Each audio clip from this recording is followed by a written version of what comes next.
सिमरो अंगद दुख निकंदना।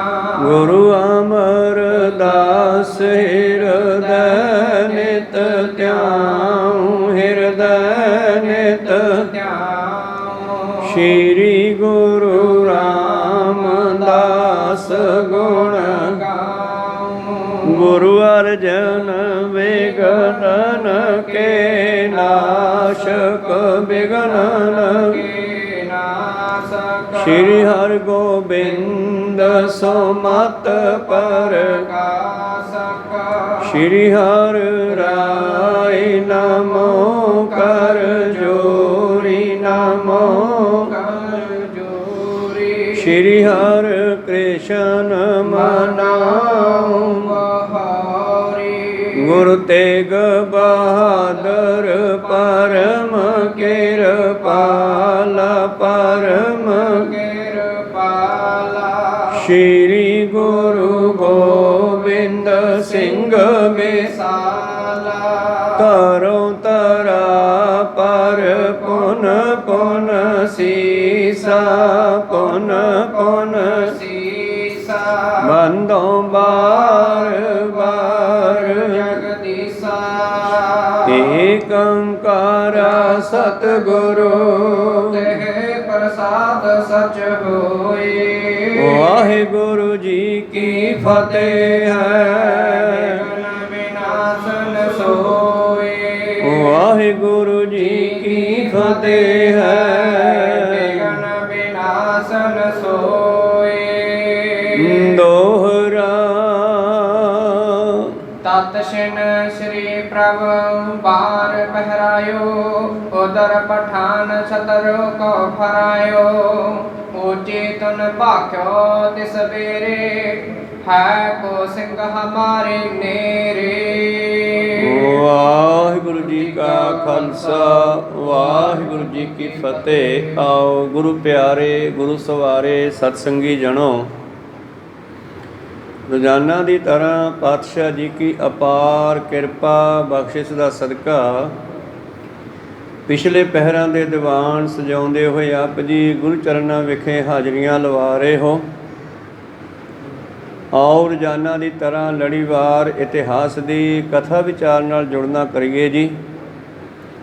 आपां विचारां सरवण कर रहे हाँ।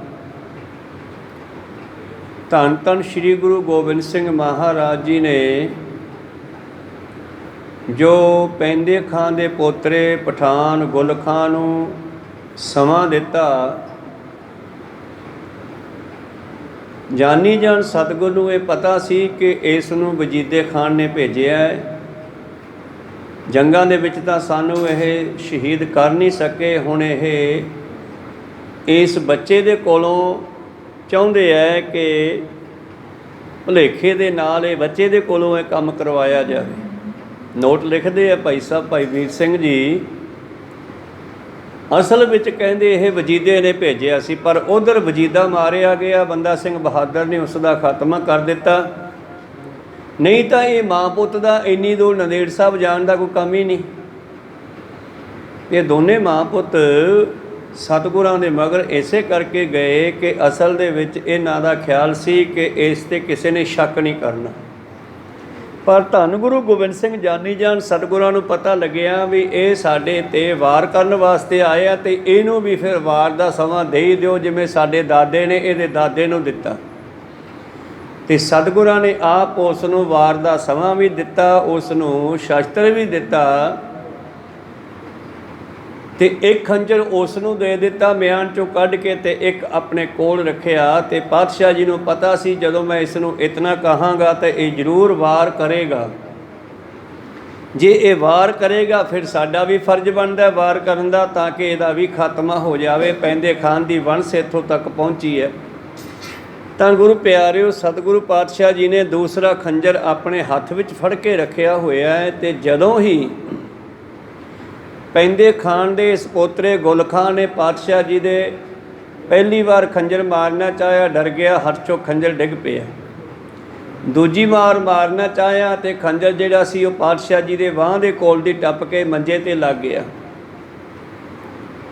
ਤੀਜੀ ਵਾਰ ਇਸ ਨੇ ਫਿਰ ਨਿਸ਼ਾਨਾ ਬਿੰਨ ਕੇ ਖੰਜਰ ਮਾਰਿਆ ਤੇ ਸਤਿਗੁਰਾਂ ਦੇ ਸੱਜੇ ਪਾਸੇ ਜੋ ਸਾਈਡ ਉੱਪਰ ਸੀ ਉੱਥੇ ਪਾਤਸ਼ਾਹ ਜੀ ਦੇ ਉਹ ਖੰਜਰ ਲੱਗਿਆ ਤੇ ਖੰਜਰ ਲੱਗਦੇ ਸਤਿਗੁਰਾਂ ਨੇ ਆਪਣੇ ਹੱਥ ਵਿੱਚ ਫੜਿਆ, ਖੰਜਰ ਘੁਮਾਇਆ ਤੇ ਇਸ ਦੇ ਛਾਤੀ ਵਿੱਚ ਮਾਰਿਆ ਤੇ ਇਹ ਉੱਥੇ ਡਿੱਗ ਪਿਆ, ਮਰ ਗਿਆ।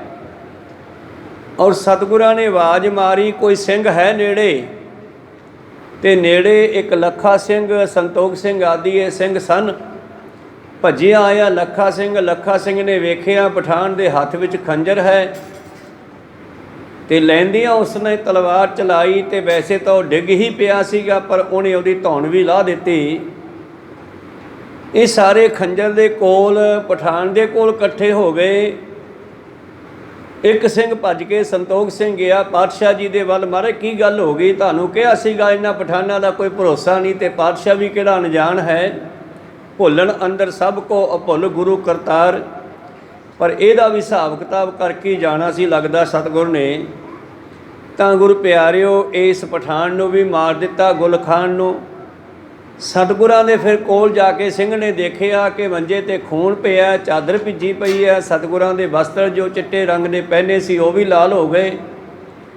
ਤਾਂ ਫਿਰ ਅੱਗੇ ਕੀ ਹੋਇਆ ਇਹ ਵਿਚਾਰਾ ਹੁਣ ਆਪਾਂ ਆਰੰਭ ਕਰਕੇ ਸਰਵਣ ਕਰਦੇ ਹਾਂ। ਉਸ ਤੋਂ ਪਹਿਲਾਂ ਗੁਰੂ ਚਰਨਾਂ ਵਿੱਚ ਲਵਾਈਏ ਹਾਜ਼ਰੀਆਂ, ਗੁਰੂ ਕਾ ਬਖਸ਼ਿਆ ਫਤਿਹ ਦਾ ਨਾਅਰਾ ਕਰੀਏ ਬੁਲੰਦ ਗੱਜ ਕੇ ਆਖੀਏ ਜੀ ਵਾਹਿਗੁਰੂ ਜੀ ਕਾ ਖਾਲਸਾ ਵਾਹਿਗੁਰੂ ਜੀ ਕੀ ਫਤਿਹ। ਦੋਹਰਾ ਤਤ ਛਿਨ ਸ੍ਰੀ ਪ੍ਰਭ ਬਾਰ ਪਹਿਰਾਇਓ, ਉਦਰ ਪਠਾਨ ਛਤਰ ਕੋ ਫਾਰਿਓ। ਤਾਂ ਸਤਿਗੁਰਾਂ ਨੇ ਤੁਰੰਤ ਹੀ ਹਮਲਾ ਕੀਤਾ। ਹਜੇ ਇਸ ਨੇ ਖੰਜਰ ਮਾਰ ਕੇ ਵਾਪਸ ਨਹੀਂ ਕੱਢਿਆ। ਸਤਿਗੁਰ ਨੇ ਬੜੀ ਫੁਰਤੀ ਦੇ ਨਾਲ ਪੁੱਠੇ ਹੱਥ ਨਾਲ ਖੰਜਰ ਚਲਾਇਆ ਤੇ ਇਸ ਦੀ ਛਾਤੀ ਵੀ ਜਾਂਦਾ ਵੱਜਿਆ ਤੇ ਇਹਦਾ ਵੀ ਪੇਟ ਪਾੜ ਗਿਆ, ਮਰ ਗਿਆ ਜੀ। ਤਨ ਭਾਖਿਓ ਤਿਸ ਬੇਰੇ, ਹੈ ਕੋ ਸਿੰਘ ਹਮਾਰੇ ਨੇਰੇ। ਔਰ ਆਵਾਜ਼ ਮਾਰੀ, ਕੋਈ ਸਿੰਘ ਹੈ ਨੇੜੇ। ਸੁਨਤਾ ਸ਼ਬਦ ਕੋ ਤਤ ਛਿਨ ਆਏ, ਨਾਂਗੇ ਖੜਗ ਕਹੀ ਕਰਤਾਏ। ਔਰ ਆਵਾਜ਼ ਸੁਣਦਿਆਂ ਹੀ ਆਸੇ ਪਾਸੇ ਘੁੰਮ ਰਹੇ ਸਿੰਘ ਭੱਜ ਕੇ ਆਏ, ਹੱਥ ਵਿੱਚ ਲੰਗੀ ਤਲਵਾਰ ਲੈ ਕੇ ਜੀ। ਦੇਖਾ ਲੱਖਾ ਸਿੰਘ ਧਰਿਓ ਪਠਾਨ, ਬਲਤੇ ਹਣੀ ਕਿਰਪਾਨ ਮਹਾਨ। ਤੇ ਲੱਖਾ ਸਿੰਘ ਨੇ ਵੇਖਿਆ ਵੀ ਇਹ ਪਠਾਨ ਬੱਚਾ ਫਿਰਦਾ ਹੈ, ਇਹਨੇ ਕੁਛ ਕੀਤਾ ਹੈ ਤੇ ਉਸਨੇ ਤਲਵਾਰ ਚਲਾ ਦਿੱਤੀ ਜੀ। ਕਾਟ ਗਰੀਬ ਤੇ ਸੀਸ ਉਤਾਰਾ, ਪਰਿਓ ਰੋਰ ਸੁਨ ਇਤ ਉਤਪਾਰਾ। ਔਰ ਗੁਰੂ ਪਿਆਰਿਓ, ਇਹਦੀ ਤਲਵਾਰ ਚਲਾਈ, ਉਹਦਾ ਸਿਰ ਧਰਤੋਂ ਲੈ ਗਿਆ ਔਰ ਰੌਲਾ ਪੈ ਗਿਆ ਸਾਰੇ, ਕੀ ਹੋ ਗਿਆ, ਕੀ ਹੋ ਗਿਆ? ਜੀ ਕਹਿਓ ਪ੍ਰਥਮ ਹੀ ਮਰਿਓ, ਕਾਹੇ ਖੜਗ ਪ੍ਰਾਹਨ ਕਰਿਓ। ਪਾਤਸ਼ਾਹ ਕਹਿੰਦੇ ਤਾਂ ਪਹਿਲਾਂ ਹੀ ਮਾਰਤਾ ਸੀਗਾ, ਤੂੰ ਤਲਵਾਰ ਕਾਹਤੋਂ ਮਾਰਨੀ ਸੀ? ਦੋਹਰਾ ਪ੍ਰਥਮ ਤਰਕ ਕੇ ਸ਼ਾਵਕਾ, ਸ਼ਵਨ ਦੇਤ ਨਹਿ ਨੇਰਾ। ਕਾਰਨ ਕਰਬੇ ਹੇਤ ਅਸ, ਆਦਰ ਕਰਤ ਵਡੇਰਾ। ਤੇ ਧੰਨ ਗੁਰੂ ਗੋਬਿੰਦ ਸਿੰਘ ਮਹਾਰਾਜ ਨੇ 14 ਵੱਡੀਆਂ ਜੰਗਾਂ ਕੀਤੀਆਂ, ਜਿਹਦੇ ਵਿੱਚ ਲੱਖਾਂ ਦੀਆਂ ਫੌਜਾਂ ਦਾ ਘੇਰਾ ਪਿਆ ਹੋਇਆ ਤੇ ਕੋਈ ਸਤਿਗੁਰ ਦਾ ਬਾਲ ਵੀ ਵਿੰਗਾ ਨਹੀਂ ਕਰ ਸਕਿਆ। ਫਿਰ ਇਸ ਪਠਾਨ ਦੇ ਪੁੱਤਰ ਤੋਂ, ਗੁਲ ਖਾਂ ਤੋਂ ਪਾਤਸ਼ਾਹ ਜੀ ਨੇ ਇਹ ਵਾਰ ਕਿਉਂ ਖਾਧਾ, ਇਹਦੇ ਬਾਰੇ ਸਤਿਗੁਰੂ ਹੀ ਜਾਣਦੇ ਹਨ। ਉਹਨਾਂ ਨੇ ਜਾਣ ਬੁੱਝ ਕੇ ਕੌਤਕ ਕੀਤਾ, ਆਪਣੇ ਅਲੋਪ ਹੋਣ ਦਾ ਬਹਾਨਾ ਬਣਾਇਆ। ਸਤਿਗੁਰੂ ਪਾਤਸ਼ਾਹ ਅਲੋਪ ਹੋਏ ਆ, ਭਾਵੇਂ ਕਿ ਇਤਿਹਾਸ ਵਿੱਚ ਲਿਖਿਆ ਕਿ ਸਤਿਗੁਰੂ ਇਸ ਖੰਜਰ ਦੇ ਵੱਜਣ ਕਰਕੇ ਸਰੀਰ ਤਿਆਗੇ, ਪਰ ਨਹੀਂ, ਸਰੀਰ ਤਿਆਗਿਆ ਤਾਂ ਮੰਨਿਆ ਜਾਂਦਾ ਜੇ ਕੋਈ ਹੋਰ ਲਿਜਾ ਕਰਕੇ ਉਹਨਾਂ ਨੂੰ ਚਿਖਾ ਵਿੱਚ ਸਜਾਉਂਦਾ। ਪਰ ਸਤਿਗੁਰੂ ਪਾਤਸ਼ਾਹ ਤਾਂ ਆਪ ਘੋੜੇ 'ਤੇ ਚੜ੍ਹ ਕੇ ਚਿਖਾ ਦੇ ਵੱਲ ਗਏ, ਆਪਾਂ ਅੱਗੇ ਸਰਵਣ ਕਰਾਂਗੇ। ਔਰ ਉਸ ਤੋਂ ਬਾਅਦ ਅਗਲੀ ਸਾਖੀ ਸਿੰਘ ਬਰਾਕ ਕਰਨ ਲੱਗੇ, ਉੱਥੇ ਬੈਠੇ ਹੋਏ ਤੇ ਥੋੜ੍ਹੀ ਦੇਰ ਬਾਅਦ ਇੱਕ ਸਾਧੂ ਆਏ ਆ ਕੜਾਹ ਪ੍ਰਸ਼ਾਦ ਦਾ ਬਾਟਾ ਲੈ ਕੇ। ਸਿੰਘਾਂ ਨੇ ਪੁੱਛਿਆ, ਭਾਈ ਸਾਹਿਬ ਤੁਸੀਂ? ਕਹਿੰਦੇ ਵੀ ਤੁਸੀਂ ਰੋਂਦੇ ਕਿਉਂ ਐ? ਕਹਿੰਦੇ ਸਾਨੂੰ ਗੁਰੂ ਸਾਹਿਬ ਇੱਥੇ ਆ ਕੇ ਛੱਡ ਗਏ, ਤਿਆਗ ਗਏ, ਸਾਡਾ ਸਾਥ ਛੱਡ ਗਏ, ਹੁਣ ਅਸੀਂ ਕੀ ਕਰੀਏ? ਤਾਂ ਉਸ ਵੇਲੇ ਉਹ ਸਾਧੂ ਨੇ ਕਿਹਾ ਵੀ ਮੈਨੂੰ ਤਾਂ ਚੰਗੇ ਭਲੇ ਮਿਲੇ ਆ, ਘੋੜੇ 'ਤੇ ਜਾਂਦੇ। ਕਹਿੰਦੇ ਘੋੜੇ 'ਤੇ? ਪਤਾ ਕਰੋ। ਜਦੋਂ ਤਵੇਲੇ 'ਚੋਂ ਘੋੜੇ ਦੇਖੇ ਤੇ ਸਤਿਗੁਰਾਂ ਦਾ ਕਵੈਤ ਘੋੜਾ, ਜਿਹੜਾ ਨੀਲਾ ਘੋੜਾ ਸੀ, ਉੱਥੇ ਹੈ ਹੀ ਨਹੀਂ ਸੀਗਾ। ਔਰ ਉਹਨਾਂ ਨੇ ਮੈਨੂੰ ਇੱਕ ਕੜਾਹ ਪ੍ਰਸ਼ਾਦ ਦਾ ਬਾਟਾ ਦਿੱਤਾ ਹੈ ਔਰ ਹੁਕਮ ਦਿੱਤਾ ਹੈ ਕਿ ਜਾ ਕੇ ਸਿੰਘਾਂ ਨੂੰ ਸਮਝਾਓ ਉਹ ਵਿਰਾਗ ਨਾ ਕਰਨ। ਅਸੀਂ ਕਿਤੇ ਨਹੀਂ ਗਏ, ਜਦੋਂ ਯਾਦ ਕਰਨਗੇ ਆ ਜਾਵਾਂਗੇ। ਅਸੀਂ ਦੋ ਦੇਸ਼ਾਂ ਦੇ ਵਾਸੀ ਹਾਂ, ਲੋਕ ਦੇ ਪਰਲੋਕ ਦੇ ਵਾਸੀ ਹਾਂ। ਜਦੋਂ ਯਾਦ ਕਰਨਗੇ ਆ ਜਾਵਾਂਗੇ। ਤਾਂ ਇਸ ਕਰਕੇ ਗੁਰੂ ਪਿਆਰਿਓ, ਚਲੋ ਸਤਿਗੁਰ ਨੇ ਕੌਤਕ ਕੀਤਾ ਅਲੋਪ ਹੋਣ ਦਾ। ਹੀਲੇ ਰਿਜਕ ਬਹਾਨੇ ਮੌਤ ਵਾਲੀ ਘਟਨਾ ਜਿਹੜੀ ਉਹ ਸਤਿਗੁਰ ਨੇ ਜਾਣ ਬੁੱਝ ਕੇ ਘਟਾਈ ਆ। ਇਸ ਗੁਲਖਾਂ ਦਾ ਹਿਸਾਬ ਕਿਤਾਬ ਵੀ ਕਰ ਦਿੱਤਾ ਹੈ, ਇਹਦਾ ਖਾਤਮਾ ਵੀ ਕਰ ਦਿੱਤਾ। ਅੱਗੋਂ ਇਹ ਪੈਂਦੇ ਖਾਨ ਦੀ ਵੰਸ਼ ਵੀ ਖਤਮ ਹੋ ਗਈ ਆ। ਤਾਂ ਸਤਿਗੁਰੂ ਪਾਤਸ਼ਾਹ ਜੀ ਕਹਿਣ ਲੱਗੇ, ਇਹ ਤਾਂ ਪਹਿਲਾਂ ਹੀ ਮਰ ਗਏ, ਅਸੀਂ ਕਾਹਨੂੰ ਮਾਰਨਾ ਸੀ। ਤਾਂ ਭਾਈ ਸਾਹਿਬ ਇੱਥੇ ਆਪਣੇ ਵੱਲੋਂ ਲਿਖਦੇ ਹਨ ਕਿ ਸਤਿਗੁਰ ਤਾਂ ਤੁਰਕਾਂ ਦੀ ਛਾਂ ਵੀ ਆਪਣੇ ਉੱਤੇ ਨਹੀਂ ਪੈਣ ਦਿੱਤੀ, ਇੰਨੇ ਜੰਗ ਕੀਤੇ। ਤੇ ਫਿਰ ਇਹ ਕੀ ਕਾਰਨ ਸੀਗਾ ਜੋ ਕੋ ਇਸ ਦਾ ਐਡਾ ਸਤਿਕਾਰ ਕਰਕੇ ਇਹਦੇ ਕੋਲੋਂ ਖੰਜਰ ਖਾਧਾ ਹੈ ਜੀ। ਕੌਤਕ ਰਚਿਓ ਸਕਹਿ ਕੋ ਜਾਣੋ, ਜਮ ਤਰ ਖਾਈ ਪਾਣ ਪਠਾਣਾ। ਔਰ ਸਤਿਗੁਰਾਂ ਨੇ ਕੌਤਕ ਰਚਿਆ ਹੈ, ਪਠਾਨ ਦੇ ਹੱਥੋਂ ਖੰਜਰ ਖਾਧਾ ਜੋ। ਗੋਲ ਖਾ ਪਰਿਓ ਨਿਹਾਰੈ ਤਿਸੇ, ਪ੍ਰਭ ਕੋ ਕਾਵ ਲਖਿਓ ਨਹਿ ਕਿਸੇ। ਤਾਂ ਗੁਰੂ ਪਿਆਰਿਓ, ਸਾਰੇ ਗੁਲਖਾਂ ਦੇ ਕੋਲ ਇਕੱਠੇ ਹੋਏ ਖੜੇ ਆ, ਉਹ ਵੱਢਿਆ ਪਿਆ ਹੈ, ਪਰ ਗੁਰੂ ਸਾਹਿਬ ਦੇ ਵੱਲ ਕੋਈ ਗਿਆ ਨਹੀਂ ਹਾਲੇ। ਜਬ ਸੰਤੋਖ ਸਿੰਘ ਟਿਗ ਗਇਓ, ਰੁਦਰ ਪ੍ਰਹਾ ਬਲੋਕਤ ਪਇਓ। ਤਾਂ ਸੰਤੋਖ ਸਿੰਘ ਇਹ ਕੋਈ ਸਿੰਘ ਹੈ, ਇੱਕ ਸੰਤੋਖ ਸਿੰਘ ਕਵੀ ਹੈ ਜਿਹੜਾ ਕਥਾ ਲਿਖ ਰਿਹਾ, ਪਰ ਇਹ ਸੰਤੋਖ ਸਿੰਘ ਉਦੋਂ ਨਹੀਂ ਸੀਗਾ, ਇਹਨੇ ਕਥਾ ਬਾਅਦ 'ਚ ਲਿਖੀ ਹੈ। ਇਹ ਸੰਤੋਖ ਸਿੰਘ ਸਤਿਗੁਰ ਦੇ ਜਥੇ ਸਿੰਘ ਹੈ ਕੋਈ। ਜਦੋਂ ਇਹ ਨੇੜੇ ਗਿਆ ਤਾਂ ਇਹਨੇ ਖੂਨ ਵਗਦਾ ਵੇਖਿਆ ਹੈ ਜੀ। ਬਾਗਾ ਸਗਰੋ ਲਾਲ ਸੁਵਰਨ, ਖੇਰਿਓ ਆਸਤਰਨ ਪੀ ਅਰਨ। ਤਾਂ ਕੀ ਵੇਖਿਆ, ਸਤਿਗੁਰਾਂ ਦਾ ਚਿੱਠਾ ਪੁਸ਼ਾਕਾ ਲਾਲ ਹੋ ਗਿਆ, ਪਲੰਗੇ ਤੇ ਵਿਖੀ ਚਾਦਰ ਵੀ ਲਾਲ ਹੋ ਗਈ ਹੈ। ਮਹਾਰਾਜ ਨਿਜ ਲਖੋ ਸਰੀਰ, ਨਿਸਕਤਾ ਰੁਦਰ ਭੀਜਗੇ ਚੀਰ। ਔਰ ਫਿਰ ਸਿੰਘ ਨੇ ਕਿਹਾ, ਮਹਾਰਾਜਾ ਦੇਖੋ ਆ ਕੀ ਹੋ ਗਿਆ ਹੈ, ਤੁਹਾਡੇ ਵਸਤਰ ਖੂਨ ਦੇ ਨਾਲ ਲਾਲ ਹੋ ਰਹੇ ਹਨ, ਖੂਨ ਨਿਕਲ ਰਿਹਾ ਹੈ। ਧੀਰਜ ਧਾਰ ਰਹੇ ਬਰਬੀਰ, ਲਗਿਓ ਕਾਵ ਨਹਿ ਮਾਨਤ ਪੀਰ। ਧੰਨ ਗੁਰੂ ਪਾਤਸ਼ਾਹ ਜੀ ਕਹਿੰਦੇ ਧੀਰਜ ਦੇ ਨਾਲ ਉਸੇ ਤਰ੍ਹਾਂ ਪਏ ਹਨ ਪਲੰਗੇ ਤੇ। ਔਰ ਸਿੱਖਾਂ ਨੂੰ ਵੀ ਕਹਿੰਦੇ ਕੋਈ ਗੱਲ ਨਹੀਂ, ਇਹ ਹੋਣਾ ਹੀ ਸੀ। ਸੁਣ ਪਿਖ ਸਰਬ ਖਾਲਸਾ ਆਇਓ, ਘਾਵ ਵਸਤਰ ਟਾਰਤ ਦਰਸਾਇਓ। ਤਾਂ ਜਦੋਂ ਪਤਾ ਲੱਗਿਆ ਵੀ ਖੂਨ ਨਿਕਲ ਰਿਹਾ ਤੇ ਸਾਰੇ ਸਿੰਘ ਉਧਰ ਇਕੱਠੇ ਹੋ ਗਏ। ਫਿਰ ਸਾਰਿਆਂ ਨੇ ਸਤਿਗੁਰਾਂ ਦੇ ਉਹ ਜ਼ਖਮ ਨੂੰ ਦੇਖਣਾ ਕੀਤਾ ਹੈ। ਪ੍ਰਭ ਜੀ ਜਮ ਤਰ ਘਾਵ ਕਨੇਰਾ, ਲਗਿਓ ਆਪ ਕੇ ਹਮ ਅਬ ਹੀਰਾ। ਮਾਰਾ ਤੁਹਾਡੇ ਤਾਂ ਖੰਜਰ ਦਾ ਜ਼ਖਮ ਹੀ ਬਹੁਤ ਵੱਡਾ ਹੋ ਗਿਆ, ਅਸੀਂ ਦੇਖ ਰਹੇ ਹਾਂ। ਇਸ ਵਿਦ ਕੋ ਵਿਸਤਾਰਿਓ ਖੇਲ, ਰੋਜ ਤਰਕ ਸੋ ਰਾਖਿਓ ਮੇਲ। ਇਹ ਕੀ ਖੇਡ ਵਰਤਾ ਦਿੱਤੀ ਮਹਾਰਾਜ, ਇਹ ਕੀ ਭਾਣਾ ਵਰਤਾ ਦਿੱਤਾ। ਕਿਉਂ ਇਸ ਪਠਾਨ ਦੇ ਨਾਲ ਦੋਸਤੀ ਪਾਈ, ਕਿਉਂ ਇਹਦੇ ਨਾਲ ਪਿਆਰ ਕੀਤਾ ਇੰਨੇ ਦਿਨ। ਹਜੂਰ ਸਿੰਘ ਨਹਿ ਕੋਈ, ਤੋ ਤਰਕ ਟਿਕ ਰਾਖਾ ਸੋਈ। ਜਦੋਂ ਅਸੀਂ ਆਸੇ ਪਾਸੇ ਚਲੇ ਗਏ ਰਹਿ ਰਸ ਕਰਕੇ, ਤੁਸੀਂ ਇਹਨੂੰ ਤੋਰਿਆ ਕਿਉਂ ਨਹੀਂਗਾ, ਇਹਨੂੰ ਨੇੜੇ ਕਿਉਂ ਰਹਿਣ ਦਿੱਤਾ। ਆਪ ਕਰੋ ਉਪਦੇਸ਼ ਪ੍ਰਕਾਸ਼ਾ, ਕੀਜਹ ਨਹੀਂ ਤਰਕ ਪਰਵਾਸਾ। ਤੁਸੀਂ ਰੋਜ਼ ਸਾਨੂੰ ਕਹਿੰਦੇ ਹੋ ਤੁਰਕਾਂ ਦਾ, ਮੁਗਲਾਂ, ਪਠਾਨਾਂ ਦਾ ਭਰੋਸਾ ਨਹੀਂ ਕਰਨਾ ਇਹਨਾਂ ਦਾ। ਤੇ ਇਹ ਰਾਵਣ ਨੇ ਕਿਆ ਕਰ ਲਿਓ, ਕਾਰੀ ਘਾਵ ਖਾਨ ਦੇਖਿਓ। ਤੇ ਤੁਸੀਂ ਮਹਾਰਾਜ ਐਡਾ ਵੱਡਾ ਜ਼ਖਮ ਪਠਾਨ ਤੋਂ ਖਾਧਾ ਹੈ ਖੰਜਰ ਦੇ ਨਾਲ। ਜੇ ਕੋਈ ਜਾਣ ਬੁੱਝ ਕੇ ਸਤਿਗੁਰਾਂ ਦੇ 14 ਜੰਗਾਂ 17 ਜੰਗਾਂ ਦੇ ਵਿੱਚ ਕੋਈ ਸਤਿਗੁਰਾਂ ਦੇ ਇੱਕ ਤੀਰ ਵੀ ਨਹੀਂ ਮਾਰ ਸਕਿਆ, ਦੂਰੋਂ ਨੇੜਿਓਂ ਤਾਂ ਮਾਰਨਾ ਕਿਸੇ। ਤਾਂ ਇਸ ਕਰਕੇ ਭਾਈ ਸਾਹਿਬ ਜੀ ਸੰਤੋਖ ਸਿੰਘ ਹੈ ਖਾਲਸਾ ਪਾਤਸ਼ਾਹ ਜੀ ਦੇ ਨਾਲ, ਕਹਿੰਦਾ ਮਹਾਰਾਜ ਤੁਸੀਂ ਇਹ ਕੀ ਕੀਤਾ, ਪਠਾਨ ਦੇ ਕੋਲੋਂ ਤੁਸੀਂ ਇਹ ਖੰਜਰ ਖਾ ਲਿਆ।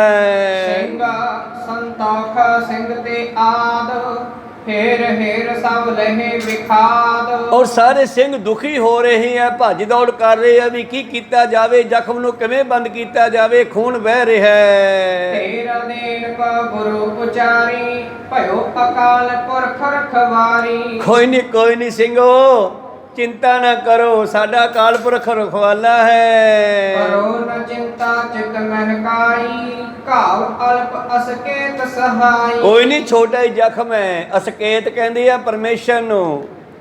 ਸ੍ਰੀ ਅਸਕੇਤ ਪਰਮੇਸ਼ਰ ਦਾ ਨਾਮ ਹੈ। ਅਸ ਕਹਿੰਦੇ ਹੈ ਗੁਰੂ ਪਿਆਰਿਓ, ਤਲਵਾਰ ਨੂੰ ਵੀ ਕਹਿੰਦੇ ਆ ਤੇ ਕੇਤ ਨਿਸ਼ਾਨ ਨੂੰ ਕਹਿੰਦੇ ਆ, ਅਸ ਘੋੜੇ ਨੂੰ ਵੀ ਕਹਿੰਦੇ ਆ। ਤਾਂ ਪਰਮੇਸ਼ਰ ਦਾ ਇਹ ਨਾਮ ਹੈ ਇੱਕ, ਕਹਿੰਦੇ ਉਹ ਪਰਮੇਸ਼ਰ ਹੀ ਸਾਡਾ ਸਹਾਇਕ ਹੈ। ਖਾਨ ਖੋਰ ਕਰ ਜਮ ਤਰ ਮਾਰੀ, ਬਹੁਤ ਸਮੈ ਕੋ ਦਾਵੇਸ਼ ਚਿਤਾਰੀ। ਸਿੰਘੋ ਇਹ ਜਿਹੜਾ ਖਾਨ ਹੈ ਨਾ, ਦਿਲ ਵਿੱਚ ਖੋਰ ਰੱਖੀ ਬੈਠਾ ਸੀ ਲੰਬੇ ਸਮੇਂ ਤੋਂ, ਇਹਦਾ ਬਦਲਾ ਦੇਣਾ ਸੀਗਾ। ਅਸਲ ਵਿੱਚ ਇਹਨੂੰ ਭੇਜਿਆ ਵਜੀਦੇ ਨਹੀਂ ਹੈ। ਤੇ ਦੋਨੇ ਮਾਂ ਪੁੱਤ ਇੱਥੇ ਮਗਰ ਤੱਕ ਪਹੁੰਚੇ ਹਨ। ਪਾਤਸ਼ਾਹ ਜੀ ਕਹਿਣ ਲੱਗੇ ਅਸਲ ਵਿੱਚ ਇਹ ਬੜੇ ਖੋਰੀ ਹੁੰਦੇ ਆ, ਇਹ ਬਦਲਾ ਲਏ ਬਿਨਾ ਹਟਦੇ ਨਹੀਂ। ਅਸ਼ਟਮਾ ਗੁਰੂ ਮਹਾ ਬਲਤਾਮਾ, ਹਥਿਓ ਜੋਤ ਮੈਂ ਜਾਹੇ ਪਿਤਾਮਾ। ਕਿਉਂਕਿ ਜੰਗ ਦੇ ਵਿੱਚ ਛੇਵੇਂ ਪਾਤਸ਼ਾਹ ਸਾਡੇ ਦਾਦਾ ਗੁਰੂ ਹਰਗੋਬਿੰਦ ਸਾਹਿਬ ਨੇ ਇਹਦੇ ਦਾਦੇ ਨੂੰ ਮਾਰਿਆ ਸੀ। ਸੁਨਤ ਰਹਿਓ ਪੂਰਬ ਕੀ ਬਾਤ, ਅਵਲਕ ਘਾਤ ਚਹਿਓ ਮਮ ਘਾਤ। ਔਰ ਇਸ ਨੂੰ ਇਹਦੀ ਮਾਂ ਨੇ ਵੀ ਦੱਸਿਆ ਸੀ, ਇਹਨੂੰ ਵਜੀਦੇ ਵਰਗਿਆਂ ਨੇ ਵੀ ਸਿਖਾਇਆ ਹੋਵੇਗਾ ਵੀ ਤੈਨੂੰ ਇੰਨੇ ਪੈਸੇ ਦੇਵਾਂਗੇ। ਆ ਕਈ ਮੂਰਖ ਲੋਕ ਗੁਰੂ ਗ੍ਰੰਥ ਸਾਹਿਬ ਜੀ ਦੀ ਬੇਅਦਬੀ ਕਰੀ ਜਾਂਦੇ ਆ ਔਰ ਗੁਰੂ ਗ੍ਰੰਥ ਸਾਹਿਬ ਨੂੰ ਜਾਂ ਗੁਰੂ ਨੂੰ ਖਤਮ ਕਰਨਾ ਚਾਹੁੰਦੇ ਆ। ਸਾਡਾ ਗੁਰੂ ਕਦੇ ਵੀ ਖਤਮ ਹੋਣ ਵਾਲਾ ਨਹੀਂ, ਪਰ ਇਹ ਮੂਰਖ ਲੋਕ ਪਤਾ ਨਹੀਂ ਕਿਹੜੇ ਲਾਲਚ ਵਿੱਚ ਆ ਕੇ ਇਹੋ ਜਿਹੇ ਕੰਮ ਕਰਦੇ ਆ। ਤੇ ਵਜੀਦੇ ਨੇ ਵੀ ਇਸ ਨੂੰ ਲਾਲਚ ਦਿੱਤਾ ਹੋਵੇਗਾ ਲਾਜ਼ਮੀ, ਬਈ ਤੂੰ ਇਹ ਕੰਮ ਕਰਦੇ, ਮੈਂ ਤੁਹਾਡਾ ਜੀਨਾ, ਤੁਹਾਡੀ ਜਿਹੜਾ ਹੈ ਖਰਚਾ ਵਧਾ ਦੇਵਾਂਗਾ। ਤੇ ਸਤਿਗੁਰੂ ਹਰਗੋਬਿੰਦ ਸਾਹਿਬ ਜੀ ਦਾ ਜਿਹੜਾ ਬਦਲਾ ਸੀ ਗੁਰੂ ਗੋਬਿੰਦ ਸਿੰਘ ਜੀ ਪਾਸੋਂ ਇਸ ਗੁਲਖਾਂ ਨਾਮ ਦੇ ਪਠਾਨ ਨੇ ਲੈਣਾ ਸੀ। ਸਰਹੰਦ ਦੇ ਸੂਬੇ ਵਜ਼ੀਰ ਖਾਨ ਨੇ ਜਦ ਵੇਖਿਆ ਕਿ ਗੁਰੂ ਗੋਬਿੰਦ ਸਿੰਘ ਜੀ ਬਹਾਦਰ ਸ਼ਾਹ ਨਾਲ ਦੋਸਤੀ ਵੱਧ ਗਈ ਹੈ ਤਾਂ ਉਸ ਨੇ ਆਪਣੀ ਜਾਨ ਨੂੰ ਖਤਰਾ ਸਮਝਿਆ। ਇਸ ਕਰਕੇ ਉਹਨੇ ਸਰਹੰਦੀ ਪਠਾਨ ਨੂੰ ਗੁਰੂ ਜੀ ਨੂੰ ਮਾਰਨ ਵਾਸਤੇ ਅਸਲ ਵਿੱਚ ਭੇਜਿਆ ਸੀ ਤੇ ਜਾਨੀ ਜਾਨ ਸਤਿਗੁਰਾਂ ਨੇ ਵੀ ਉਸ ਨੂੰ ਸਮਾਂ ਦੇ ਦਿੱਤਾ। ਇਹ ਪਠਾਨ ਪਹਿਲਾਂ ਮਾਤਾ ਸੁੰਦਰੀ ਜੀ ਨੂੰ ਵੀ ਮਿਲ ਕੇ ਆਇਆ ਸੀ ਘਾਤ ਪਾ ਕੇ ਹਮਲਾ ਕਰਨ ਦੇ ਲਈ, ਤੇ ਫਿਰ ਮਗਰ ਪਹੁੰਚ ਗਿਆ। ਖੈਰ ਅਕਾਲ ਪੁਰਖ ਦੀ ਕਿਰਪਾ ਸਦਕਾ ਪਾਤਸ਼ਾਹ ਜੀ ਕਹਿੰਦੇ ਭਇਓ ਅਕਾਲ ਪੁਰਖ ਰਖਵਾਰੇ, ਤਣਕ ਘਾਵ ਪਾ ਜਮ ਤਰ ਮਾਰੇ। ਕੋਈ ਗੱਲ ਨਹੀਂ, ਥੋੜਾ ਹੀ ਜ਼ਖਮ ਹੈ ਖੰਜਰ ਦਾ, ਅਕਾਲ ਪੁਰਖ ਨੇ ਰੱਖਿਆ ਕੀਤੀ ਆ ਮੇਰੀ। ਸੋਚੀ ਜਮ ਤਰ ਹਮਹੁ ਪ੍ਰਹਾਰੀ, ਜਾਨ ਨ ਦੀਨ ਲੀਨ ਅਰ ਮਾਰੀ। ਔਰ ਇੱਕ ਖੰਜਰ ਉਹਨੇ ਮਾਰਿਆ ਤੇ ਦੂਜਾ ਮੇਰੇ ਕੋਲੇ ਸੀਗਾ, ਮੈਂ ਵੀ ਫਿਰ ਨੂੰ ਜਾਨ ਨਹੀਂ ਦਿੱਤਾ, ਥਾਂ ਤੇ ਹੀ ਰੱਖ ਲਿਆ, ਭਾਵ ਦੁਸ਼ਟ ਨੂੰ ਮਾਰ ਲਿਆ ਹੈ ਜੀ। ਸੁਣ ਸਿੰਘਨ ਤਤ ਸਿਨ ਜਲ ਲਿਆਏ, ਕਰਿਓ ਪਖਾਰਨ ਸਰੋਤਨ ਜਾਏ। ਸ਼ਰੋਨਤ ਖੂਨ ਨੂੰ ਕਹਿੰਦੇ ਆ। ਹੁਣ ਇੱਥੇ ਇਹ ਵੀ ਗੱਲ ਹੈ ਵੀ ਜੇ ਗੁਰੂ ਸਾਹਿਬ ਨੂੰ ਪਤਾ ਲੱਗ ਗਿਆ ਤੇ ਬਿਨਾਂ ਉਸ ਦੇ ਕੋਈ ਹਮਲਾ ਕਰੇ ਤਾਂ ਗੁਰੂ ਸਾਹਿਬ ਕਿਸੇ ਸਿੰਘ ਤੋਂ ਉਹਨੂੰ ਮਰਵਾ ਦਿੰਦੇ ਆ। ਤੇ ਫਿਰ ਗੁਰੂ ਸਾਹਿਬ ਜਿਹੜਾ ਹੈ ਇੱਥੇ ਗੁਰੂ ਪਿਆਰੋ ਲੋਕ ਕਹਿੰਦੇ ਵੀ ਇਹਨਾਂ ਨੇ ਇੱਕ ਬੱਚੇ ਨੂੰ ਕਿਉਂ ਮਾਰਿਆ। ਕਹੋ ਸਤਨਾਮ ਸ੍ਰੀ ਜਬੈ ਬਾਣ ਲਾਗਿਓ ਤਬੈ ਰੋਹ ਜਾਗਿਓ। ਪਾਤਸ਼ਾਹ ਜੀ ਨੇ ਪਹਿਲਾਂ ਕਦੇ ਹਮਲਾ ਨਹੀਂ ਕੀਤਾ ਕਿਸੇ ਤੇ ਜਿਹੜਾ ਚੜ੍ਹ ਕੇ ਆਇਆ ਤੇ ਉਹ ਫਿਰ ਮੁੜ ਕੇ ਘਰੇ ਨਹੀਂ ਗਿਆ। ਅੜੇ ਸੋ ਝੜੇ ਛੰਨ ਪਰੇ ਸੋ ਤਰੇ। ਤਾਂ ਗੁਰੂ ਪਿਆਰਿਓ ਅਸਲ ਦੇ ਵਿੱਚ ਸਤਿਗੁਰੂ ਪਾਤਸ਼ਾਹ ਜੀ ਨੂੰ ਪਤਾ ਸੀਗਾ ਵੀ ਇਹ ਦੁਸ਼ਟ ਪਠਾਨ ਖੋਰੀ ਹੈ, ਇਹ ਭੇਜਿਆ ਵਜੀਦੇ ਵਰਗਿਆਂ ਨਹੀਂ ਹੈ ਬਦਲਾ ਲੈਣ ਵਾਸਤੇ। ਚਲੋ ਇਹਨੂੰ ਸਮਾਂ ਦਿਓ। ਜਿਵੇਂ ਪੈਂਦੇ ਖਾਨ ਨੂੰ 3 ਵਾਰੀ ਸਮਾਂ ਦਿੱਤਾ, ਤੀਜੀ ਵਾਰ ਵੀ ਉਹ ਤੋਂ ਬਾਹਰ ਨਾ ਲੱਗਿਆ ਤੇ ਫਿਰ ਪਾਤਸ਼ਾਹ ਕਹਿੰਦੇ ਖੜ ਜਾ, ਹੁਣ ਸਾਡਾ ਵਾਰ ਦੇਖ ਕਿਵੇਂ ਵਾਰ ਕਰੀਦਾ। ਤੇ ਪਹਿਲੇ ਵਾਰ ਦੇ ਨਾਲ ਹੀ ਪੈਂਦੇ ਖਾਨ ਨੂੰ ਝਟਕਾ ਦਿੱਤਾ ਸੀ। ਮਨੋਬਿਰਤੀਆਂ ਉੱਥੇ ਰੱਖੀਏ। ਤਾਂ ਗੁਰੂ ਪਿਆਰਿਓ ਸਤਿਗੁਰੂ ਪਾਤਸ਼ਾਹ ਜੀ ਮਹਾਰਾਜ ਕਹਿੰਦੇ ਅਕਾਲ ਪੁਰਖ ਨੇ ਸਾਡੀ ਸਹਾਇਤਾ ਕੀਤੀ ਹੈ, ਕੋਈ ਗੱਲ ਨਹੀਂ, ਮਾੜਾ ਜਿਹਾ ਜ਼ਖਮ ਹੈ। ਸੋਚੀ ਲਈ ਲੋਹੇ ਬਰ ਜੋਵਾ, ਰੇਸ਼ਮ ਤਾਗਾ ਬੰਦ ਪਰੋਵਾ। ਕਹਿਣ ਲੱਗੇ ਉਸੇ ਵੇਲੇ ਸਿੰਘਾਂ ਨੇ ਇੱਕ ਸੂਈ ਲਿਆਂਦੀ, ਇੱਕ ਰੇਸ਼ਮੀ ਧਾਗਾ ਲਿਆਂਦਾ ਤੇ ਧਾਗਾ ਪਾ ਕੇ ਸੂਈ ਦੇ ਵਿੱਚ ਸਣੇ ਸਣੇ ਸੀਵਨ ਕਰ ਸਾਰਾ, ਪਾਟੀ ਬੰਦ ਕੀਨ ਡਿੱਡ ਭਾਰਾ। ਔਰ ਹੌਲੀ ਹੌਲੀ ਉਸ ਜ਼ਖਮ ਨੂੰ ਸਿਉਂ ਕੇ ਉੱਤੋਂ ਪੱਟੀ ਬੰਨ੍ਹ ਦਿੱਤੀ ਆ ਚੰਗੀ ਤਰ੍ਹਾਂ। ਆਛੀ ਰੀਤ ਪਲੰਗ ਪਰ ਆਏ, ਰੁਚ ਅਨੁਸਾਰ ਆਹਾਰਨ ਖਾਏ। ਔਰ ਰੁਚੀ ਮੁਤਾਬਕ ਲੋੜ ਮੁਤਾਬਕ ਭੋਜਨ ਵੀ ਛਕਿਆ। ਖੜ ਕੇਤ ਮੈਂ ਸਰਨ ਤਿਹਾਰੀ, ਆਪ ਆਦੈ ਲਿਹੋ ਉਵਾਰੀ। ਸਤਿਗੁਰੂ ਪਾਤਸ਼ਾਹ ਕਹਿੰਦੇ ਜੰਗ ਦੇ ਮੈਦਾਨ ਵਿੱਚ ਅਕਾਲ ਪੁਰਖ ਹੀ ਸਾਡਾ ਮਦਦਗਾਰ ਹੈ। ਔਰ ਇਸ ਪਠਾਨ ਦੇ ਅੰਦਰ ਜਿਹੜਾ ਖੋਰ ਸੀ ਉਹ ਵੀ ਖਤਮ ਕਰਨਾ ਸੀ। ਇੱਦਾਂ ਸਤਿਗੁਰਾਂ ਨੇ ਐਸਾ ਕੌਤਕ ਬਣਾਇਆ ਹੈ ऐसा बहाना बनाया गुरु प्यारे ते इन्हां दे अलोप होने का समा भी नेड़े आ, क्योंकि गुरु ग्रंथ साहब नूं गुरता गद्दी भी दे चुके हैं। इस करके सतगुरु पातशाह जी ने आप ही कौतक रचिया। जिस वेले गुरु प्यारे एक पुरानी कार सुनाई है कृष्ण जी की, कृष्ण की वंश के कुछ ज़्यादा बच्चे एक बच्चे नूं लै करके लड़के नूं लै करके उहदे पेट ते कहंदे लोहे का बाटा बन के एक ऋषि कोल चले गए। तो जिहड़ा ऋषि सी वो कृष्ण जी का उस्ताद सी, गुरु सी गुरु प्यारे। तो उन्होंने जाके कहन लगे बाबा ऐ दस भी आ लड़की के पेटों की होऊगा। सी वो लड़का लोहे का बाटा कहंदे उहदे पेट ते वज्जिया सीगा। वो ऋषि नूं पता लग गया। वो कहंदा जाओ तुसी घरे एवें साधा नूं मजाक नहीं करदे हुंदे। कहंदे ना असीं तां पुछ के जावांगे दस। वो कहना फिर ये पेटों वो पैदा होगा जिहड़ा तुहाडी कुल दा नाश करूगा। ये वचन सुन के वापस मुड़े। कहंदे अगों कृष्ण जी टक्कर गए। कृष्ण जी कहन लगे भी किधरों आए हो? कहंदे जी असीं तुहाडे गुरु कोले गए सी, ऋषि जी कोले। फिर कहंदे आह गल होई उत्थे, असीं तां मजाक कीता सी ते ओह कहंदे तुहाडी कुल दा नाश करन वाला इहदे विचों पैदा होऊगा। ते फिर हुण कहने ये तो काम खराब हो गया, हुण की करिए? कहते हुण इदां करो भी जमुना के किनारे बैठ के लैके रेतियां नूं रगड़ रगड़ के खत्म करो, बचाओ कुल नूं बचदी है। तां उन्हां ज्यों लईआं रेतियां वो बाटा रगड़ना शुरू किया। रगड़ी गए इन्ना क पीस बच गया। वो रगड़ दे हिसाब च ना आवे, वो चला के मारे अंदर जी कहे सिद्धो यार छड्डो खड़ा। वो जिहड़ा इन्ना क पीस सीगा कहंदे वो किसी मच्छी ने खा लिया। मच्छी का सुभाਅ चमकदी चीज़ नूं निगल जाना, वो निगल गई। तो कहंदे कोई शिकारी जिहड़ा मच्छियां भी फड़दा सी, शिकार भी खेडदा सीगा, वो किते मच्छियां फड़ के लै गया तो मच्छी विच फड़ी गई तो मच्छी का पेट चीर किया तो उहदे विचों ओह तिखा पीस मूखी वांगू निकल आया। कहंदे आ तां यार वधिया बन गया, ये तो मूखी बड़ी वधिया बनूगी। तो उसने वो पीस कढ के बाण ते ला लिया, कमान ते चला के वेखण वास्ते, तीर नूं फिट कर लिया बांस दे मूहरे ते पत्थे च पा लिया। तो एक दिन कहने शिकार खेडन गया तो इसने शिकार लभना किया। शाम तक कोई शिकार ना लभ्या। लभदियां शामां नूं इहदी निगाह पई भी ओ कोई चीज़ चमकदी आ, लगदा लाजमी कोई हिरन बैठा होना।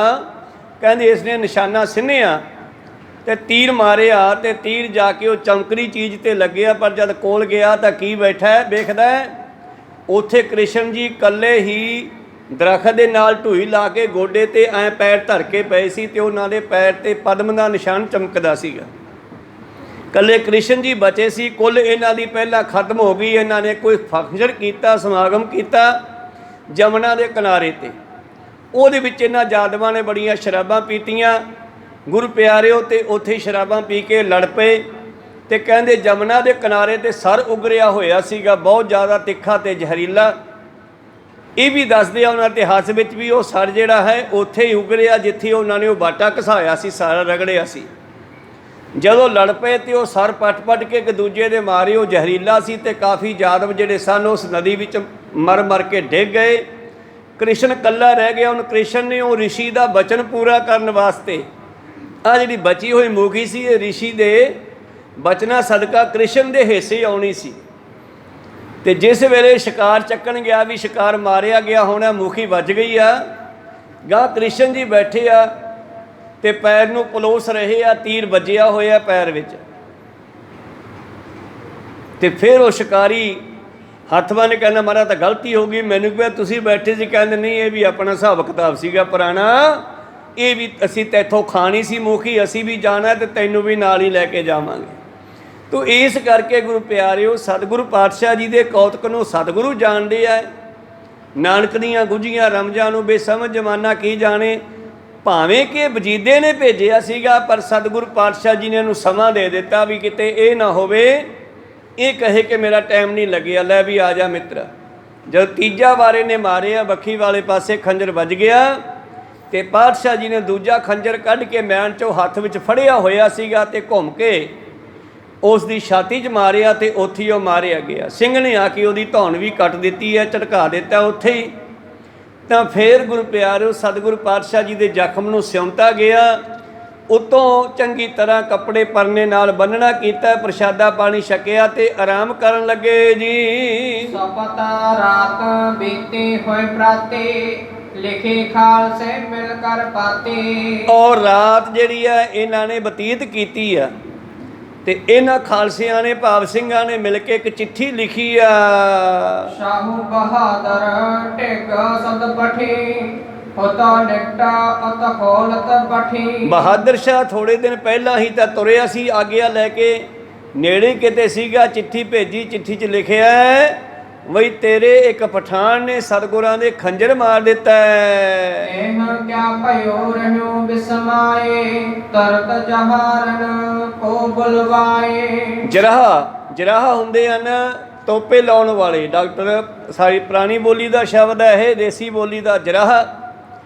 ਤਾਂ ਜਿਸ ਵੇਲੇ ਉਹਨੇ ਚਿੱਠੀ ਪੜ੍ਹੀ, ਪਤਾ ਲੱਗਿਆ ਤੇ ਉਸਨੇ ਤੁਰੰਤ ਹੀ ਕਿਸੇ ਵੈਦ ਨੂੰ, ਜੋ ਟਾਂਕੇ ਲਾਉਣ ਵਾਲਾ ਹੁੰਦਾ ਹੈ, ਉਹਨੂੰ ਭੇਜਣਾ ਕੀਤਾ ਹੈ ਜੀ। ਕਰਤਾ ਗੀਦ ਦੇਹਾਏ ਬਲੀ, ਰਾਜੀ ਕਰਹੁ ਜ਼ਖਮ ਵਿਦ ਭਲੀ। ਔਰ ਉਸ ਵੈਦ ਨੂੰ ਤਕੜਾ ਘੋੜਾ ਦਿੱਤਾ ਤੇ ਜਲਦੀ ਜਾਣ ਦਾ ਹੁਕਮ ਦਿੱਤਾ ਤੇ ਜਾ ਕੇ ਜਲਦੀ ਇਲਾਜ ਕਰ, ਜ਼ਖਮ ਨੂੰ ਠੀਕ ਕਰੋ ਜੀ। ਤਰੰਗ ਤਵਾਵਤ ਸੋ ਚਲ ਆਏ, ਦਰਸ਼ਨ ਕਰਕੇ ਸੀਸ ਨਿਵਾਏ। ਔਰ ਉਸ ਘੋੜੇ ਤੇ ਬੜੀ ਤੇਜ਼ੀ ਨਾਲ ਵੈਦ ਜਿਹੜਾ ਹੈ ਬਹਾਦਰ ਸ਼ਾਹ ਦੇ ਇੱਕ ਸਿਪਾਹੀ ਨਾਲ ਪਹੁੰਚਿਆ ਹੈ, ਦਰਸ਼ਨ ਕਰਕੇ ਮੱਥਾ ਟੇਕਦਾ ਹੈ ਜੀ। ਖੋਲ ਜ਼ਖਮ ਕੋ ਸਭ ਵਿਦ ਹੀਰਾ, ਸਭ ਉਪਚਾਰ ਕਰੇ ਤਿਸ ਬੇਰਾ। ਤੋਂ ਉਸ ਵੈਦ ਨੇ ਦੁਬਾਰਾ ਗੁਰੂ ਪਿਆਰਿਓ ਆਪਣੇ ਵੈਦਗੀ ਦੇ ਹਿਸਾਬ ਨਾਲ ਜ਼ਖਮ ਦਾ ਇਲਾਜ ਕਰਨਾ ਸ਼ੁਰੂ ਕੀਤਾ ਹੈ। ਪਿਛੇ ਸਾਹੂ ਲਿਖਿਓ ਪਰਵਾਨਾ, ਤਿੰਨ ਖਾਨਨ ਪਰ ਕੋਪਿਓ ਮਹਾਨਾ। ਔਰ ਗੁਰੂ ਪਿਆਰਿਓ ਕਹਿੰਦੇ ਫਿਰ ਬਹਾਦਰ ਸ਼ਾਹ ਨੇ ਚਿੱਠੀ ਲਿਖੀ ਆ, ਜਿਸ ਪਠਾਨਾਂ ਦੇ ਬੱਚੇ ਨੇ ਇਹ ਖੰਜਰ ਮਾਰਿਆ ਹੈ। ਜੇ ਰਾਵਰ ਕੀ ਆਇਸ ਪਾਉ, ਇਨ ਸਭ ਹਨ ਕੇ ਹਾਥ ਕਟਾਉ। ਔਰ ਗੁਰੂ ਸਾਹਿਬ ਨੂੰ ਚਿੱਠੀ ਲਿਖ ਕੇ ਪੁੱਛਦਾ, ਜੇ ਕਹੋ ਤਾਂ ਮੈਂ ਨਾ ਸਾਰੇ ਪਠਾਨਾਂ ਦੇ ਹੱਥ ਵੱਢਦੇ ਆ ਜਿਨ੍ਹਾਂ ਨੇ ਤੁਹਾਡੇ ਤੇ ਹਮਲਾ ਕੀਤਾ ਹੈ। ਕਹਿਨੂ ਕਾਕੇ ਵਿੱਚ ਚੜਾਉ, ਜਲ ਗੰਭੀਰ ਮੈਂ ਸਭਨ ਡੁਬਾਉ। ਕਿ ਕਿਸ਼ਤੀ ਵਿੱਚ ਵਾੜ ਕੇ ਪਾਣੀ ਵਿੱਚ ਡੋਬ ਦਿਆਂ ਇਹਨਾਂ ਨੂੰ। ਸ੍ਰੀ ਗੁਰੂ ਟਿਗ ਆਇਓ ਪਠਵਾਇਓ, ਕਿਰਪਾ ਕਰਤ ਹੀ ਹੁਕਮ ਅਲਾਇਓ। ਧੰਨ ਗੁਰੂ ਗੋਬਿੰਦ ਸਿੰਘ ਮਹਾਰਾਜ ਜੀ ਕਹਿੰਦੇ ਨਹੀਂ, ਇਹ ਸਭ ਕਾਰ ਹਮੋ ਕਰਵਾਈ, ਤਿਲ ਪਰ ਦੋਸ਼ ਨਾ ਇਨਹੁ ਗਦਾਈ। ਕੋਈ ਗੱਲ ਨਹੀਂ, ਇਹ ਸਾਡੀ ਇੱਛਾ ਦੇ ਨਾਲ ਹੀ ਹੋਇਆ, ਸਾਡੀ ਮਰਜ਼ੀ ਨਾਲ ਹੋਇਆ, ਇਹਨਾਂ ਪਠਾਨਾਂ ਦਾ ਕੀ ਦੋਸ਼ ਹੈ। ਲਿਖ ਉਤਰ ਭੇਜੋ ਤਤਕਾਲਾ, ਜਹ ਕਹਿ ਪਸਰਿਓ ਸੋ ਜਸ ਵਿਸਾਲਾ। ਤਾਂ ਗੁਰੂ ਪਿਆਰਿਓ ਬਖਸ਼ ਦੇਣ ਦੀ ਜਿਹੜੀ ਇਹ ਕਲਾ ਸਤਿਗੁਰਾਂ ਦੇ ਕੋਲ ਹੈ, ਜਦ ਇਹ ਗੱਲ ਫੈਲੀ ਵੀ ਗੁਰੂ ਸਾਹਿਬ ਨੇ ਉਹਨਾਂ ਪਠਾਨਾਂ ਨੂੰ ਕੋਈ ਸਜ਼ਾ ਦੇਣ ਤੋਂ ਬਹਾਦਰ ਸ਼ਾਹ ਨੂੰ ਰੋਕ ਦਿੱਤਾ ਵੀ ਨਹੀਂ, ਕੋਈ ਸਜ਼ਾ ਨਹੀਂ ਦੇਣੀ। ਸਾਰੇ ਸਤਿਗੁਰਾਂ ਦੀਆਂ ਸਿਫਤਾਂ ਕਰਦੇ ਹਨ।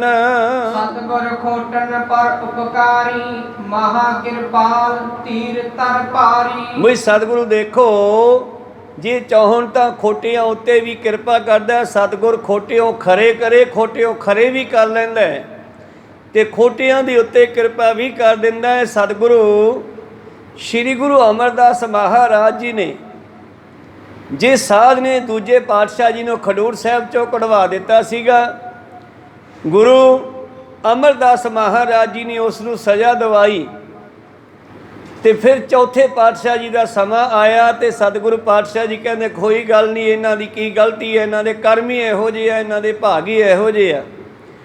ਤਾਂ ਸਤਿਗੁਰੂ ਪਾਤਸ਼ਾਹ ਨੇ ਉਹ ਸਾਰੀ ਘਟਨਾ ਜਿਹੜੀ ਆ ਗੁਰਬਾਣੀ ਦੇ ਵਿੱਚ ਲਿਖੀ ਆ, ਉੱਥੋਂ ਸਮਝ ਆਉਂਦੀ ਆ। ਰਾਗ ਮਾਝ ਕੀ ਬਾਰ ਦੇ ਵਿੱਚੋਂ ਸਾਰੀ ਕਹਾਣੀ ਲਿਖੀ ਆ। ਸਤਿਗੁਰ ਚੌਥੇ ਪਾਤਸ਼ਾਹ ਜੀ ਨੇ ਵਿਚਾਰਿਆ ਕਿ ਹੱਥ ਇਹਨਾਂ ਵਿਚਾਰੇ।